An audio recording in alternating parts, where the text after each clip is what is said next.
Okay, so I was gonna do a first time live reaction to this video, but you know, forgot to press record because I'm so good at this.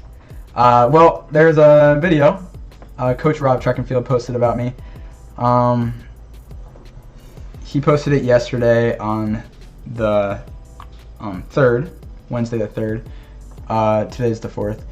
I've been waiting to watch it because I wanted to get the live reaction, but you know, I'm just so smart and great at technology.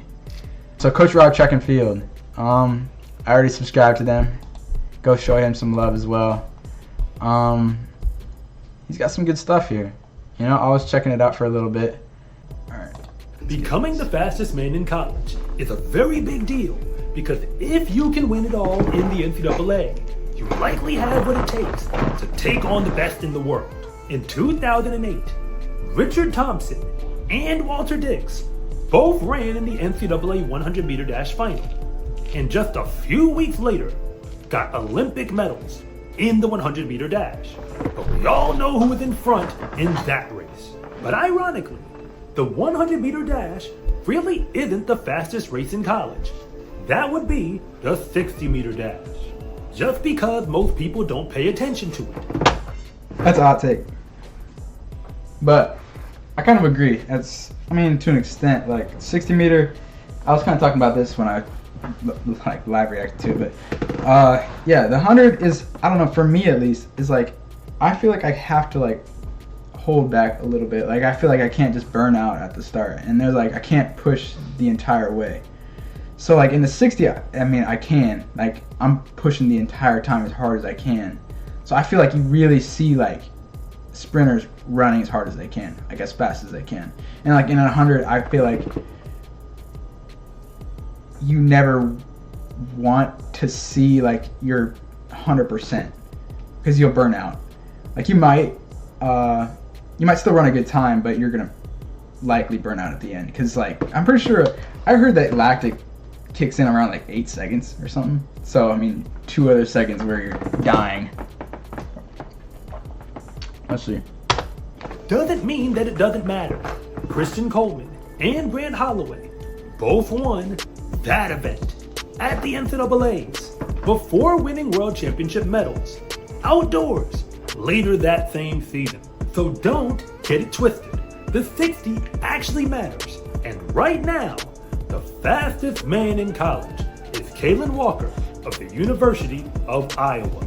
He opened his indoor season running 6.59 seconds, which is good enough to book his tickets to the NCAAs already. We'll see. We'll see. It's getting fast, man. Last year, somebody didn't get in with 6:59. They had a 4-way tie with 6:59. Somebody sat at home because the second fastest time wasn't good enough to get in. It's only top 16 for indoors. That's arguably like one of the hardest meets to qualify for in track and field. But we'll see. And that was not supposed to happen. Because trust me when I tell you, he was never expected to be this fast.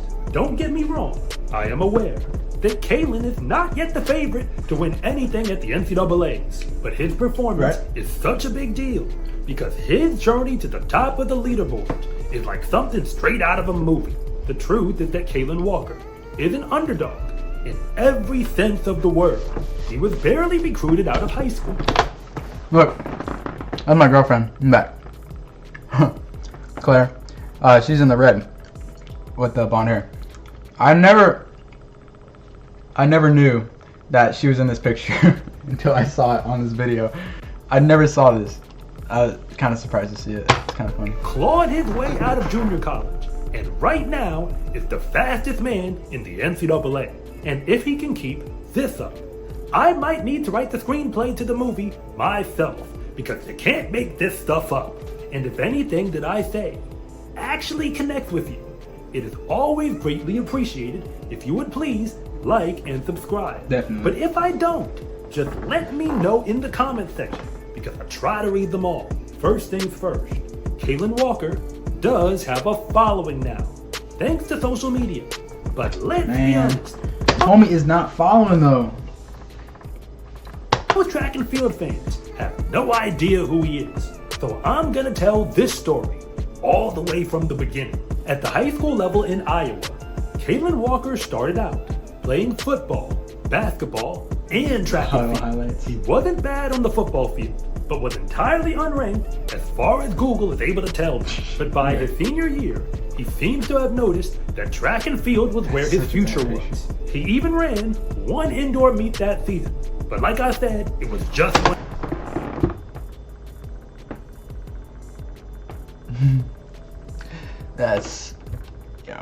Meet. That season was his senior year in 2020. And we all know what happened back then. So there was no outdoor season for him to compete in. And nobody really knew how good he was as a recruit. To put it in perspective, as a junior outdoors, he never officially ran faster than 10 Joe Stein, he's my teammate now. He whooped my at state, and Caden, he's on the football team now, so he's doing really good. In the 100 or 22.5 in the 200. That's 2-star recruit level on SCArecruiting.com, and good enough to get legitimate 2-star is crazy, man. All conference D1 programs. But unfortunately for Kaylin, he was in the state of Iowa. So I highly doubt that any of the schools that would have appreciated him in Division I ever heard about him. And the next time we saw him on the track was at the junior college level. Now, thing is, dog, I really never even got like the opportunity. Like nobody really even ever talked. There was no recruiting process at all. But you know, I mean, I guess I had a couple like D3s and like NAIs like send letters or like ask for visits, but like that didn't really go anywhere. Like other than Indian Hills, I didn't go on a visit anywhere. Actually, I went on a visit to Indian Hills, which I mean, I literally was taking classes there already because Indian Hills was like right next to our high school. I was taking like college classes in high school at Indian Hills before I got there. That's part of the reason I was only there for 1 year, because I literally graduated that year. I had too many credits already. Oh, oops. This down for a moment. I don't know the particulars of how he ended up in JUCO, but I do know that many recruits think that that is the best place to go to earn your way into D1. The idea that if you light up the track in JUCO, you can simply transfer to a big name D1 program hardly ever works out too well. That's because the fastest runners in JUCO would have dominated the D1 level anyway. In fact, Kenny Bednarik ran for Indian Hills Community College, and he was so good at it that he decided to skip the D1 offers entirely and just turned pro right after. Yeah. He is now an Olympic medalist. So I guess Homie was there for 1 year and dipped. He just did his thing and got out of there. The whole time I was there, I never really heard much about him. Like we heard like stories about him, but he never really like came to see us or like sent any messages or anything. But at that time, like when he was there, I was a junior in high school. Like it was before my junior year. My PR at the time was like, I'm pretty sure it was like 11.5, because I hadn't really broke out. I think my breakout was my junior year. I hadn't really done that yet. So I messaged him. I was like, hey, I run track at Eddyville and I want to run a better 200 time. Right now I probably medal at state, but I really want to win. Do you have any tips or advice for me? And he said, yeah, I'm a little busy right now, but I gotcha. I said, yeah, thanks. But yeah, that was the last that's the last I heard from him. So that didn't go anywhere, and I haven't met him since, but I've seen him at a few meets. I should probably introduce myself at some point. Things are working out just fine for him. You can bet on yourself if you want to, but many JUCO sprinters who go there to get recruited D1 never make it to D1 at all. So if you are a track recruit with the ability to get any Division I level interest, even if it's not the biggest name schools, my advice is that you take those offers very seriously. And just like Kenny Bednarik, Kaylin Walker attended Indian Hills Community College to start his college career. He was only there for 1 season, but he did prove that he was way faster than he was his junior year of high school. He ran 6.87 in the 60, which is way faster than what he did in high school, and ironically, made the JUCO National Championship meet, both indoors and outdoors, in the 200-meter dash. The reason why it's unexpected is because he literally has only run that event one time since junior college. So thing is, the only reason I ran the 200, I mean, yeah, I think it was my better event. That's why they did it too. But like, and in junior college, you can only take 3 people on your team per event to nationals, and there was 3 people ahead of me in the 60 on the team. So I think I was 4th or 5th. I think I was 5th. I was the 5th fastest 60 guy on the team. So I just couldn't go in the 60. I would have to kick one of the top 3 guys out, which just didn't make sense for the team. The 200, I'm pretty sure I was 3rd, but my time to get 3rd was like a conversion. Like I ran on the 200 flat and they converted it to like a 21, like 80 something. Oh, yeah, something like that. And yeah, that got me through. And I qualified. Yeah, I did qualify in the 62, but I just couldn't go. Same thing with outdoors. I qualified in the 100, but yeah, we had better guys in the 100, and so I just went in the 2. Only one season, he proved he was among the best JUCO recruits in the entire nation. And then Kaylin Walker arrived at the University of Iowa in the Big Ten. The fact that he only did 1 year in JUCO proves that he had to be a D1 qualifier the year before. But this is where the story gets interesting, because in his first race of his college career at Iowa, Kaylin Walker ran 6.69 seconds in the 60-meter dash. That's almost 0.2 of a second faster than his season best the year before, and 0.4 faster than anything he did in high school. In that one race, he proved he was a legitimate D1 sprinter, and later made the NCAA indoor meet in 2022. If schools knew he would have been that good, that quickly, they would have recruited him out of high school anyway. But he didn't make the final at the NCAAs, so nobody really acknowledged that he was there. From that point, you could argue that he underachieved. He didn't make the NCAA championships, either indoors or outdoors in 2023. And he kept dropping fast times, even breaking the 21-second barrier in the 200-meter dash.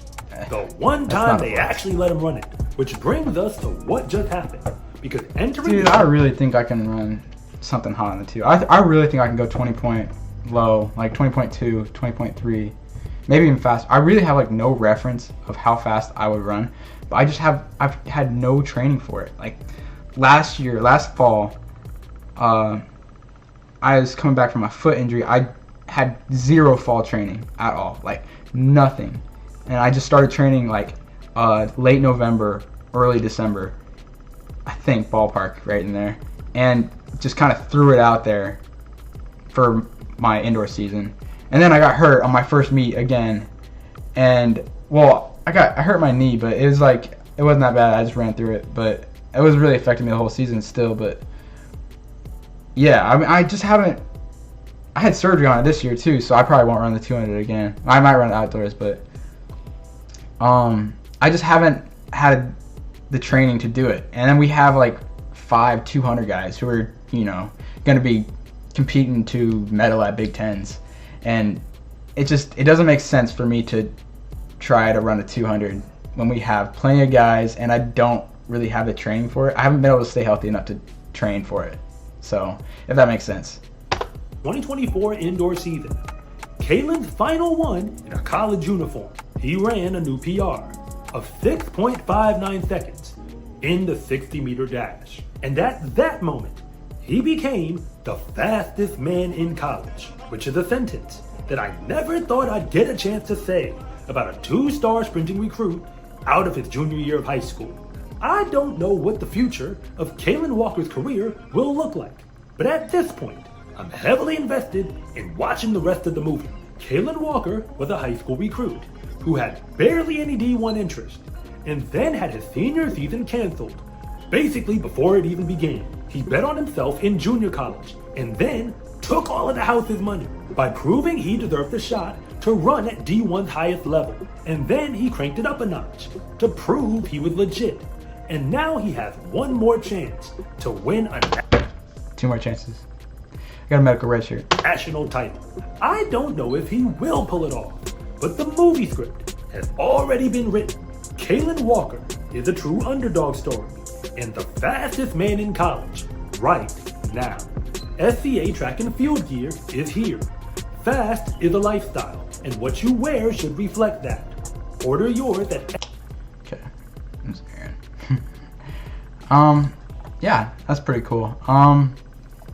Definitely inflating my ego a little bit. The comments.